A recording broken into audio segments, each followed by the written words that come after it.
Hello everyone, this is English Bulk and in this video we will discuss the question answers of class 9th English, A Truly Beautiful Mind, and that was Albert Einstein. Okay, first question we have, here are some of the headings of the paragraphs in the text where write the numbers of the paragraphs for each title against them. अच्छा, हर paragraph का title दिया हुआ, जो हमारी story होती है beehive में सारी, वो सब पैराग्राफ्स में होती है ना, नंबर्स होते हैं उनके. तो आइंस्टीन की इक्वेशन हमें कौन से पैराग्राफ में मिलती है? हमें 9th पैराग्राफ में मिलती है. Einstein meet his future wife, अपनी फ्यूचर वाइफ मिलेवा से मिलते हैं वो 7th पैराग्राफ में. The making of a violinist, ये 3rd पैराग्राफ में हमें देखने को मिलता है. And the Mileva and Einstein's mother 10th paragraph में हमने इनका जिक्र देखा है. A letter that launch the arms race 15th paragraph है ना. Next, a desk drawer full of ideas, एक उनकी जो डेस्क ड्रॉर थी ना, ब्यूरो ऑफ थियोरिटिकल फिजिक्स, वो हमें 8th पैराग्राफ में मिलती है. एंड मैरिज और डिवोर्स उनका 11th पैराग्राफ में मिलता है. चलिए, वैसे इस तरह के क्वेश्चंस आते नहीं हैं एग्जाम में. Next, who had these opinions about Einstein, Einstein के लिए किसकी ओपिनियन ऐसे थी? पहली opinion, he was boring, he was boring, ये उसके फ्रेंड्स कहते थे स्कूल के. B, he was stupid and would never succeed in life, stupid कौन कहते थे आइंस्टीन को? He was stupid and would never succeed in life, वो उसके हेडमास्टर साहब कहते थे स्कूल के. He was a freak, freak लगता था. फ्रीक मतलब क्या होता है? जो एक अजीब सा इंसान होता है ना, उसके लिए यूज़ करते हैं ये वर्ड, अनयूजुअल इंसान के लिए, कि कुछ काम का नहीं है. फ्रीक उसकी मदर कहती थी. Next, explain what reason for the following are. Einstein leaving the school in Munich for good, इन सब के हमें रीजंस बताने हैं. ठीक है, तो ये इंपॉर्टेंट क्वेश्चन यहाँ से. Einstein leaving the school in Munich, answer we have, क्यों छोड़ा उन्होंने स्कूल म्यूनिच का? It was because Albert hated an extreme discipline, उनको डिसिप्लिन पसंद नहीं था. And order of the school, और स्कूल के जो तौर तरीके होते हैं वो पसंद नहीं था उनको, उनको अपने हिसाब से मस्ती से रहना था और सीखना भी था.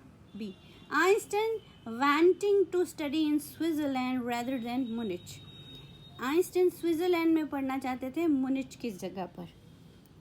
It was because Switzerland was rather liberal, वो ज़्यादा लिबरल था. ठीक है, ज़्यादा थोड़ी आज़ादी थी वहाँ पे, लिबर्टी थी ना. Next, Einstein seeing in Mileva and ally, अपने जैसी कैसे दिखी वो मिलेवा? उनको अपने जैसी दिखी. It was because she was his fellow and intelligent like Albert himself, बिल्कुल एल्बर्ट जैसा दिमाग था उस मिलेवा का, इसलिए उसमें एक अलाई दिखाई दिया. Next, What did Einstein call his desk? ये इंपॉर्टेंट क्वेश्चन है बेटा, हर बार आ जाता है हाफ ईयरली में.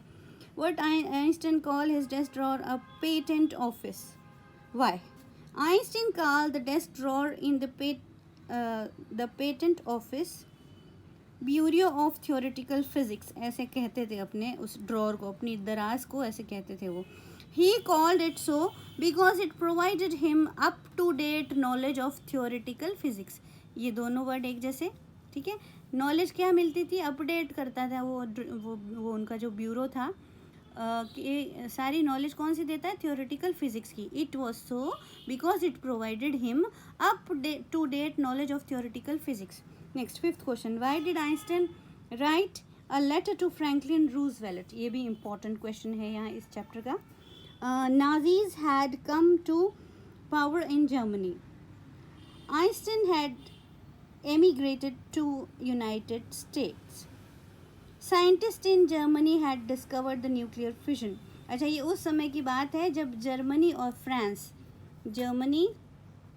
फ्रांस के बीच में लड़ाई चल रही थी. ये था इनका 2nd वर्ल्ड वॉर, उस समय जर्मनी और फ्रांस के बीच में. ठीक है, तो नाजी लोग थे, नाजिज्म जो हिटलर के अंडर में होते थे ना, उन्होंने क्या किया था? Nazis had come to power in Germany, Germany उन्होंने जीत लिया था. फ्रांस के थे, उन्होंने जर्मनी को जीत लिया था. Einstein had emigrated to United State, Einstein emigrate हो गया, वहाँ पे आ गया था यूनाइटेड स्टेट में, अपनी जगह को छोड़ के यूनाइटेड स्टेट्स में आ गया है ना, फ्रांस को छोड़ के.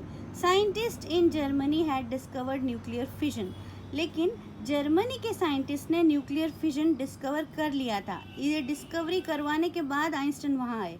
Albert Einstein new the magnitude of the destruction caused by atom बम, और वो जानते थे, जो आइंस्टाइन थे वो जानते थे कि कितना ज़्यादा तबाही मचा सकता है वो एटम बम, क्योंकि उन्होंने बनाया था न्यूक्लियर फिजन के प्रोसेस से atom bomb.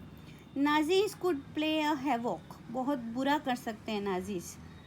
That is why he wrote a letter to Franklin Roosevelt, तो उन्होंने एक लेटर लिखा फ्रैंकलिन रूजवेल्ट को, अभी भी वो सेफली रखा हुआ है।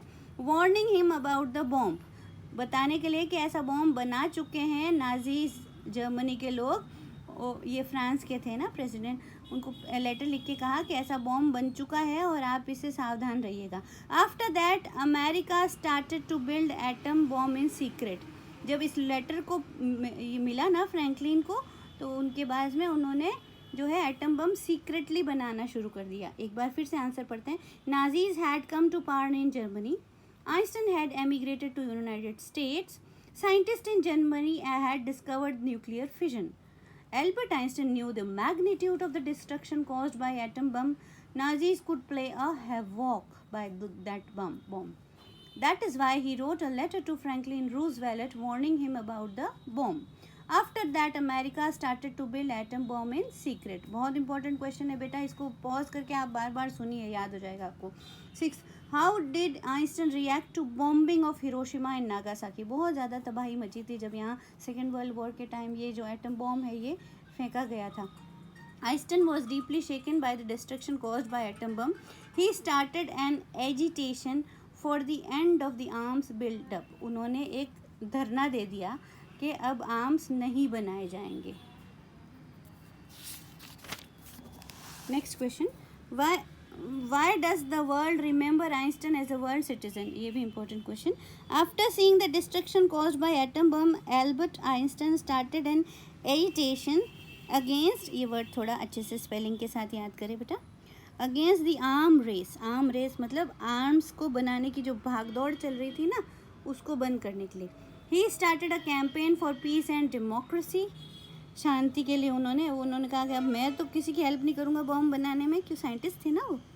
ही propose the formulation of a world government, उन्होंने कहा कि भाई एक वर्ल्ड गवर्नमेंट होनी चाहिए। So he is rightly called a world citizen, इसलिए उनको वर्ल्ड सिटीजन कहा जाता है। After seeing the destruction caused by atom bomb, Einstein started an agitation against the arm race. He started a campaign for peace and democracy. He propose the formation of a government, world government, so he rightly called the world citizen. Okay, और इसके बाद में आपका जो है ये आपका answers, आप इसको कॉपी कर लीजिए, take a screenshot and write down. ये बस सीक्वेंस है सारा, और ये जो है ना ये आपका लॉन्ग क्वेश्चन में आ सकता है, इसको करेक्ट सीक्वेंस करके आप इस चीज़ को याद करें अच्छे से, इसमें पूरा चैप्टर आ जाता है ना। लॉन्ग क्वेश्चन अगर आता है ना तो हम ये जो है ना ये सीक्वेंस लिख सकते हैं। Einstein is born in Germany city of Ulm, Einstein attend high school in Munich, Einstein family move to Milan. Tired of school's regimentation, school के रूल्स से तंग आकर Einstein withdraws from school. Einstein joined a university in Zurich where he meets Mileva. He worked in a patent office of technical expert.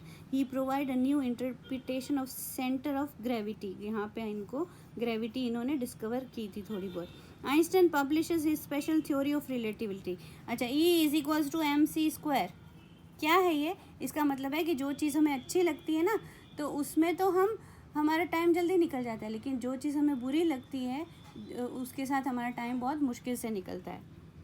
So he is awarded Nobel prize in physics when Hitler come to power. Hitler Nazi था, एक है ना, Nazism था Germany का, France का था, Germany पे उसने उसको अपने अंडर कर लिया था। Einstein leave Germany for United State. Einstein write letter to US President Franklin D. Roosevelt and warns against Germany's building of an atom bomb. Okay, students, don't forget to like and subscribe and share the video.